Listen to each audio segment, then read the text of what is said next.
کہ جیسا ہم نے 17 باب کی پہلی آیت سے دیکھا ہے، جہاں پر لکھا ہے اور ان 7 فرشتوں میں سے جن کے پاس 7 پیالے تھے ایک نے آ کر مجھ سے یہ کہا، ویسے ہی یہ ایک فرشتہ ہے خدا کی طرف سے اختیار اور خدا کی طرف سے یہ نورانی اور جلالی بھی ہے،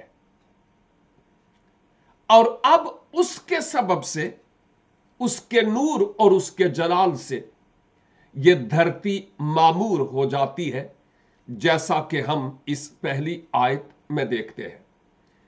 لیکن آیت 2 کے مطابق یہ فرشتہ ایک اہم ترین اعلان کرتا ہے، اور ہمیں اس اعلان کی بابت دیکھنا ہے کہ وہ اعلان جو اس نے کیا وہ کیا کیا۔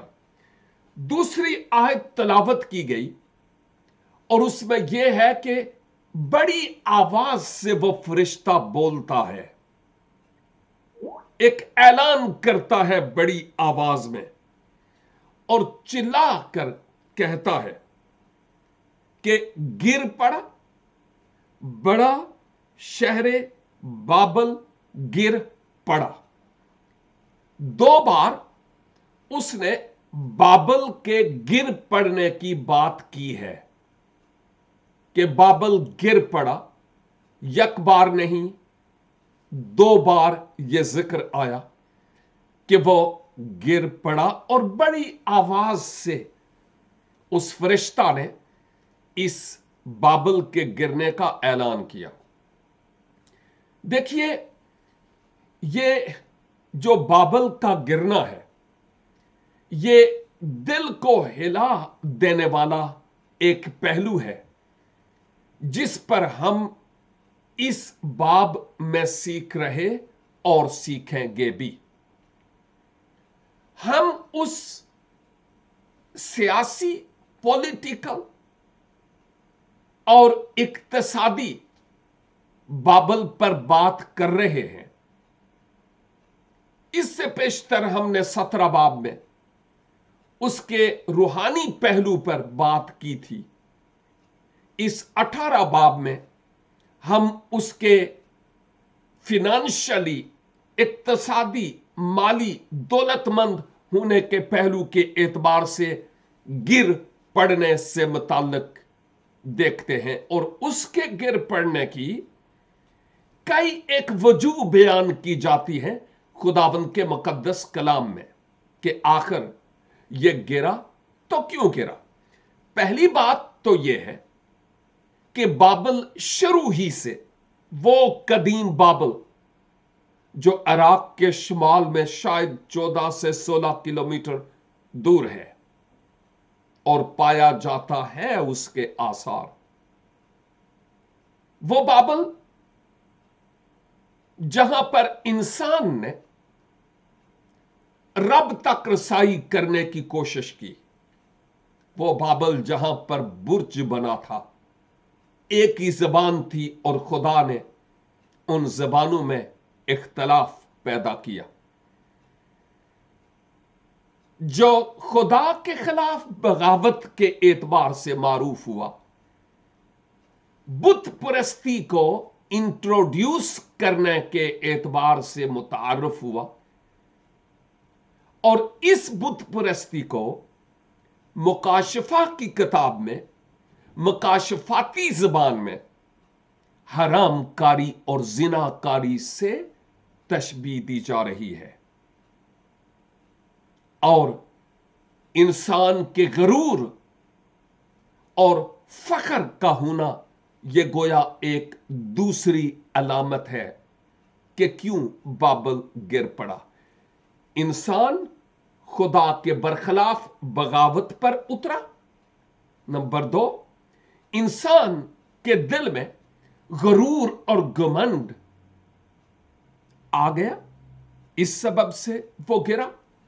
نمبر 3، یہ شیطان کا مسکن بن گیا، اور یوں ابلیس لعین اس کو مختلف پہلوؤں کے اعتبار سے استعمال کرتا رہا، اور بابل کو بائبل مقدس میں جہاں بھی پیش کیا گیا نیگیٹو پہلو کے اعتبار سے، منفی پہلو کے اعتبار سے، گناہ سے تشبیہ دینے کے اعتبار سے پیش کیا گیا ہے، اس کو کہیں مثبت اور پازیٹو پہلو کے اعتبار سے پیش نہیں کیا گیا۔ لکھا ہے جب یہ گر پڑا تو پھر کیا ہوا؟ شیطان کا مسکن بن گیا۔ شیطان نے وہاں پر اپنا تخت لگا لیا، راج کے لیے سنگھاسن اپنا وہاں پر لگا لیا، اپنا تخت لگا لیا۔ اور پھر کیا ہوا؟ جہاں شیطان کا تخت ہو وہاں پر کیا نہیں ہوتا؟ اسی لیے تو آگے لکھا ہے اور ہر ناپاک روح کا اڈا، ہر ناپاک روح کا اڈا بن گیا اور ہر ناپاک اور مکروہ پرندہ کا اڈا ہو گیا۔ یاد کیجئے یہ باتیں آلریڈی نبوتی کلام میں عہد عتیق میں پائی جاتی ہیں کہ بابل کے ساتھ کیا ہوگا۔ یہاں مکاشفہ کی کتاب میں یوں لگتا ہے کہ جیسے یہ ماضی کی بات ہے، کہ آلریڈی ہو چکا ہے۔ میں یہاں پر یہ کہوں گا کہ جب خدا کسی کام کے کرنے کے لیے قصد کرتا ہے، مصمم ارادہ کر لیتا ہے، تو اگرچہ وہ کام ابھی نہ بھی ہوا ہو تو بھی وہ ہو کر رہے گا، کیونکہ خدا اپنے وعدوں میں سچا ہے۔ اور جب خدا کہتا ہے کہ یہ میں کروں گا تو ہمارے لیے یہی ایمان رکھنے کی ضرورت ہے کہ وہ ہو گیا۔ اس لیے مکاشفہ کی کتاب میں بابل گر پڑا، گر گیا، اڈا بن گیا، مسکن بن گیا، ماضی کی بات نظر آتی ہے، لیکن یہ آلریڈی